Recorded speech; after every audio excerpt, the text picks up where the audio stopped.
We're going to be going to Nick Payton-Walsh in northern Syria. I want to show you from Syrian television just some images we are getting in. Let's just take a look at this. Again, we are seeing these images for the first time, not really seeing much right there.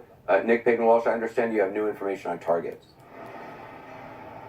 Yeah, it's coming in slowly, Anderson. Obviously, everything with a caveat. There's a very preliminary report. But the Syrian Observatory for Human Rights, who are well known to have good access to regime information, are again saying a research centre has been hit. But importantly, they go on to talk about a number of bases for the Republican Guard, the Syrian Republican Guard, being hit, as well as the 4th Division. Now, they're an elite armoured group who are recently been reported to be in action in eastern Ghouta, where Duma is, where that attack occurred last weekend. On top of that, too, we're now hearing from an eyewitness near Aleppo, the northern city, half of which was under rebel control until a brutal assault by the regime to kick the rebels out a couple of years ago, that the Al-Narab base there appears to be the target of explosions here. So multiple different sites here at this point, not the simple one, Al-Sharat air base that we saw back in April that was considered to be the site of the Khan Sheikhoun sarin gas attack, later confirmed by UN chemical weapons inspectors. Multiple-pronged attacks here, a list of targets that continues to grow, Anderson. You know, Nick, one of the things that the president tried to do tonight was basically appeal or warn, depending on what verb you want to use, Russia and Iran, saying to both nations, what sort of a nation wants to be associated with a mass murderer, criticizing Russia for failing to live up to a promise he said they made in 2013 to eliminate chemical weapons from Syria. The likelihood, though, of any change in behavior from Russia, from Iran, in Syria, as someone who's been covering it for a long time, what is that likelihood?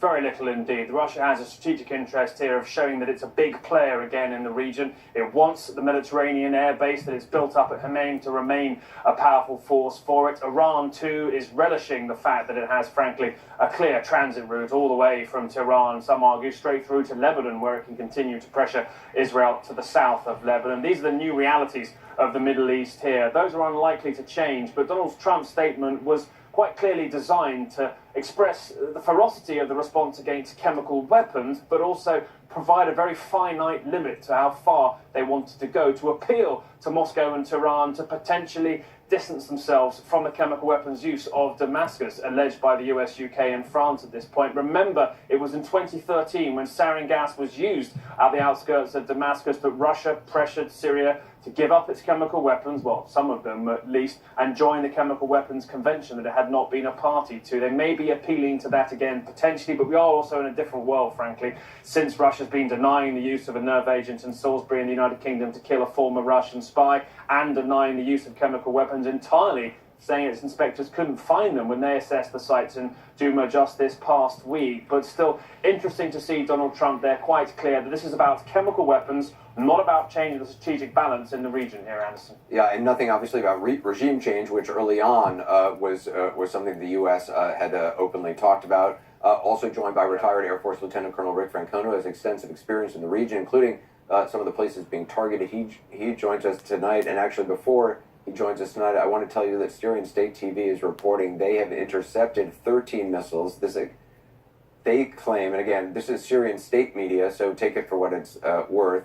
The Syrian authorities have lied systematically over the last 7 years of this civil war. They are claiming that they have shot down some 13 missiles. Obviously, this is very early reports, and this is what Syrian state television is reporting tonight. Lieutenant Colonel Francona, what do you make of this report by Syrian state television? And you served in Syria in the embassy in Damascus. What stands out to you tonight? Well, I would discount much of what the Syrians are saying. They claim this all the time. They may have engaged the missiles, of course, and they may even hit some, but 13, we don't know how many were launched, so we'll see what happens there. I did want to talk to the targeting of this. If you remember what happened a year ago, we struck Sharat Air Base. Sharat Air Base is kind of an isolated base, kind of off the beaten path.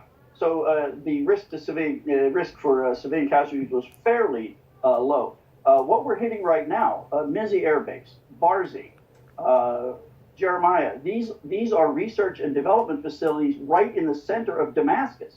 So the fact that we feel confident enough to put cruise missiles right into a major metropolitan area says something to the targeting that we've shifted from an isolated air base to a metropolitan area. Mizi Air Base sits on the south side of Damascus, key part of the chemical weapons program. All the research and development happens at the research facilities. The weapons are stored at Mizi Air Base. That was hit. And many of these attacks were launched from Dumer Air Base, 20 miles northeast of Damascus, also hit. So we're going after the targets that are part of the chemical weapons program, but these targets are very, very difficult and pose a risk to the civilian population. So we'll see how accurate the targeting has been.